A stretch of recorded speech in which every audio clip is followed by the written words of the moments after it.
Everyone, this is M Khan. আপনারা দেখছেন আমার আপনার সবার প্রিয় চ্যানেল ইংরেজি শেখার one of the best channels on YouTube, English with M Khan. আজকে হাজির হয়েছে অলসো, অ্যাজ ওয়েল, টু এদের ব্যবহার নিয়ে।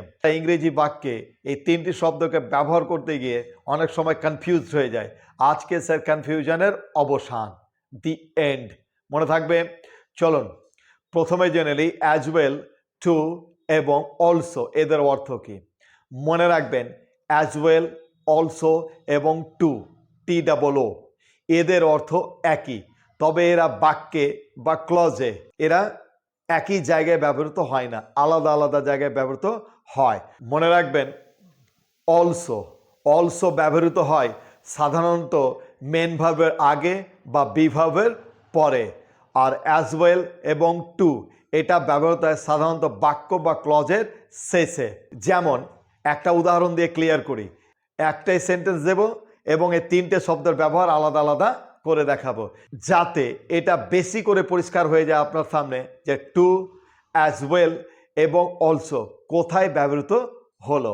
C not only sing, she also plays the piano. তাহলে এখানে আমরা কি দেখলাম যে অলসো সাবজেক্টের পরে অর্থাৎ মেন ভার্বের আগে বসেছে। দ্বিতীয়টা দেখুন, she not only sings, she plays the piano as well. তাহলে অ্যাজ ওয়েলটা কোথায় ব্যবহার করলাম? একেবারে বাক্যের শেষে। টুও একই রকমভাবে বসবে বাক্যের শেষে। যেমন she not only sings, she also plays the piano too. তাহলে অ্যাজ ওয়েল এবং টু আমরা কোথায় দেখলাম? একেবারে বাক্যের শেষে। অলসোকে কোথায় দেখলাম? বাক্যের মেন ভার্বের আগে।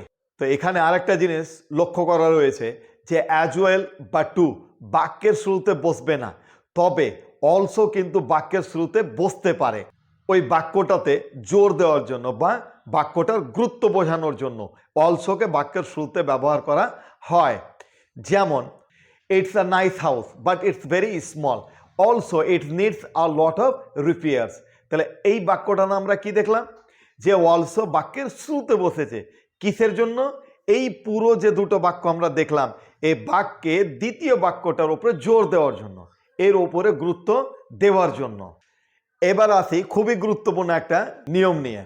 অ্যাজ ওয়েল এবং টু ইম্পারেটিভ সেন্টেন্স বা শর্ট আনসারের ক্ষেত্রে অর্থাৎ ছোট্ট আনসারের ক্ষেত্রে এটা কিন্তু আমরা ব্যবহার করতে পাবো, কিন্তু অলসোকে ব্যবহার করা যাবে না। যেমন give me some bread as well please, she is nice, her sister is as well, I have got a headache, I have too. তাহলে এই তিনটে বাক্যের মধ্যে আমরা কি দেখলাম?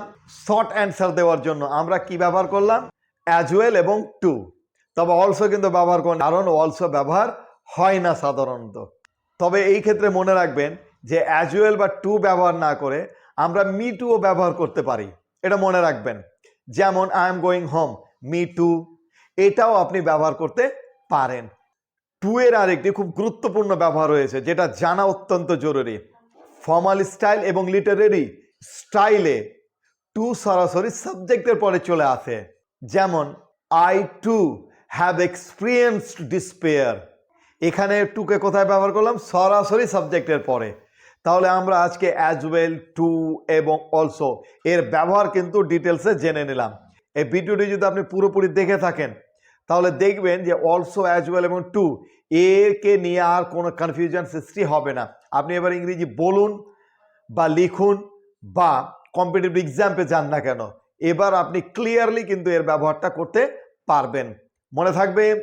তো আজকের জন্য এইটুকুই। ভিডিওটি যদি ভালো লেগে থাকে তাহলে সাবস্ক্রাইব করে নেবেন, চ্যানেলটিকে সাবস্ক্রাইব করে আমাকে সাপোর্ট করবেন, আর ভিডিওটিকে লাইক করতে ভুলবেন না। আবারও হাজির হব আপনাদের সামনে আরেকটি গুরুত্বপূর্ণ ভিডিও নিয়ে। ততক্ষণ পর্যন্ত বাই।